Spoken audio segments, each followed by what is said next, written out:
Thank you for being here today. I'm Lynn Bobbitt, the Executive Director of the Brackenridge Park Conservancy, and I want to thank our sponsors. I would like to give special reference to the Pearl, to the Florence and John Newman Foundation, and to the Parks and Recreation Department, and all of our other consortium of sponsors. So please give them a round of applause.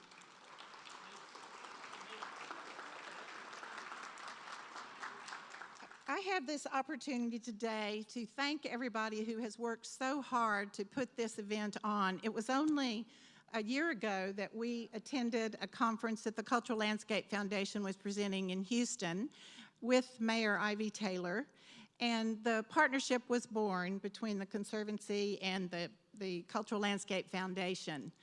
And we have begun the process to continue the conversation after the master plan discussion began in 2015.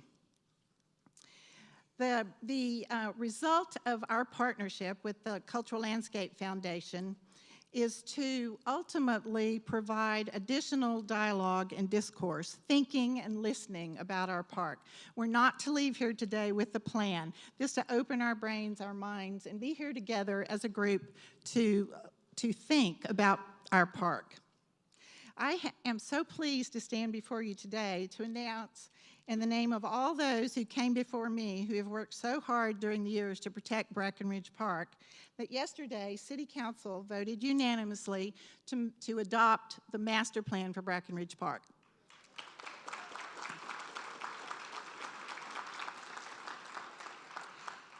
After 37 years, we have a path forward. The only official plan adopted was in 1979. It's important to note that the strategies that went forward, restoring natural park features and improving water quality, preserving and restoring the park's cultural and historic features, and increasing the park's visibility and pedestrian access, were all discussed and approved by the public at the many public gatherings and activities. BPC listened.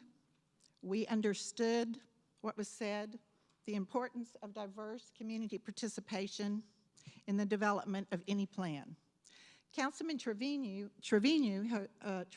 who you will hear in just a moment, chaired the Council Committee on Neighborhoods and Livability, and he helped create a process that can be a model for additional public processes, receiving meaningful information, not just information that is shelved, but information that we can use as we move forward.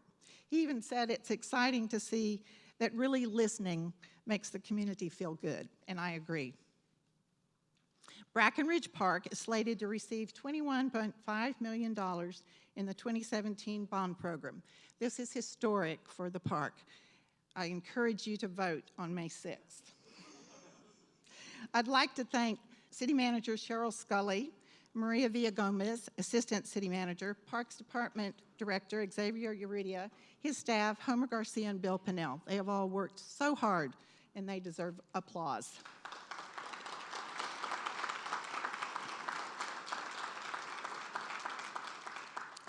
The summit is the next step in the community participation process. The Conservancy proposes that it's time to begin to reframe the discussion and begin to think of the park as the most culturally significant municipal park in the country, a cultural landscape. How do we look at the park holistically, not in component parts? How do we find a balance between the natural, historic, cultural, and ecological systems and manage the inevitable change that is coming, while protecting the traditions that are so important to all of us citizens? I congratulate the institutions and attractions in and around the park for their success, particularly the Whitty, that is opening their $100 million expansion tomorrow. Cheers.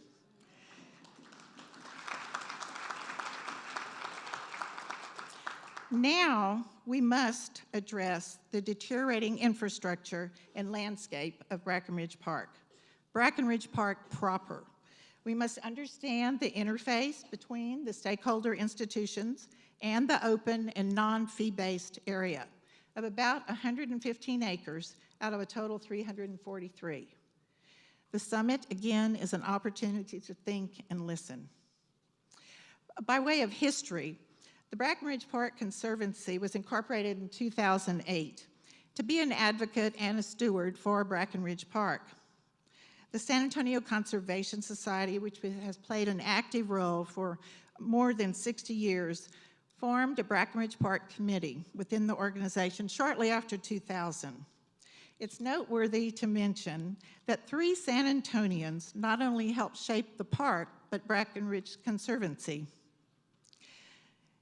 In 2005, the Conservation Society reached out to Executive Director Betsy Barlow Rogers, a San Antonian, and Executive Director of the Central Park Conservancy, to write a white paper about how to form the Brackenridge Park Conservancy. A strategic assessment and recommendation report was submitted. Then, San Antonio Worry Smith Price, founder of New York's Battery Park, shared her group's challenges and accomplishments. And today, San Antonian Robert Hammond, co-founder and executive director of the Friends of the High Line in Manhattan, is lending his expertise to us. I guess you could say parks are in our blood. I want to thank particularly Leela Powell, I see her sitting in the front row, my predecessor, former executive director, because she and others, Mariah Pfeiffer, Ethel Runyon, Tim Tuggy, Joe Calvert, Tom Crystal, all worked so hard to build the framework of the organization on which we are building today. Thank you.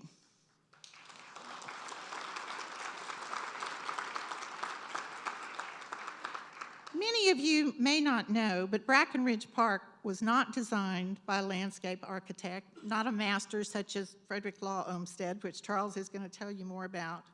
It is important as a place whose shape, form, and significance has been influenced by the community's use of the space.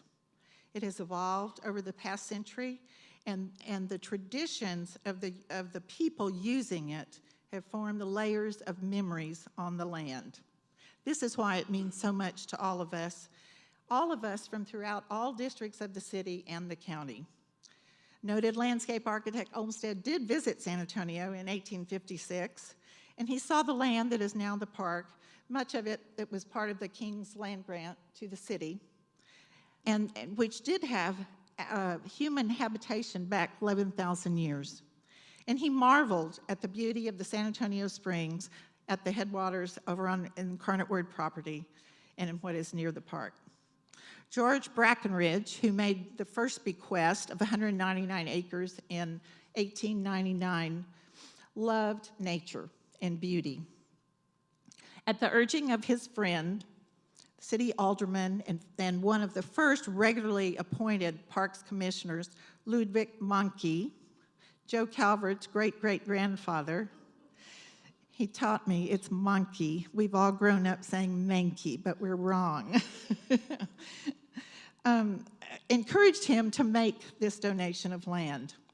And it's also noteworthy that we are standing in the stable today because the park was enlarged in 1915 by a donation from Mrs. Otto Kaler, Miss Emma, of a large part of property that is now known as the Kaler Park on the west side of the river. So, we've come full circle. I want to state that, turn the page here, that the BPC is committed to being the conduit for the voice of all those who use the park. A librarian wrote in 1947, "The land, when a meandering river runs through it, not too deep, not too wide a river, and native trees grow thickly, and wildflowers bloom, and limestone cliffs rise sharply in places along the river, why there is no end to the delights that may be planned with such a place. Great beauty can be achieved in most unlikely places." So we're here today to discuss Brackenridge Park.